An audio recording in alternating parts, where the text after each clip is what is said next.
بسم الله الرحمن الرحيم. سبح اسم ربك الأعلى الذي خلق فسوى والذي قدر فهدى والذي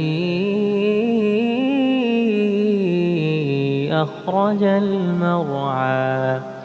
فجعله غثاء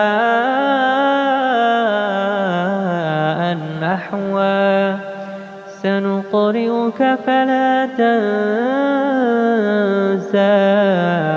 إلا ما شاء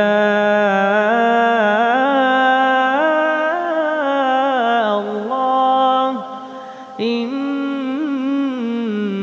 إنه يعلم الجهر وما يخفى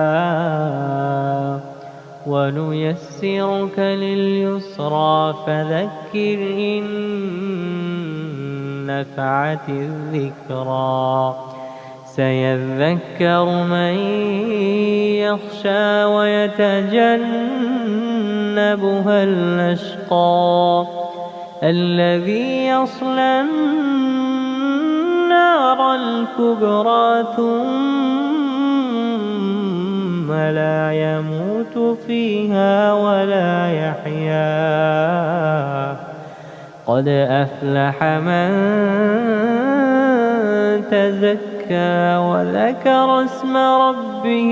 فصلى بل تؤثرون الحياة الدنيا والآخرة خير وأبقى إن هذا لفي الصحف الأولى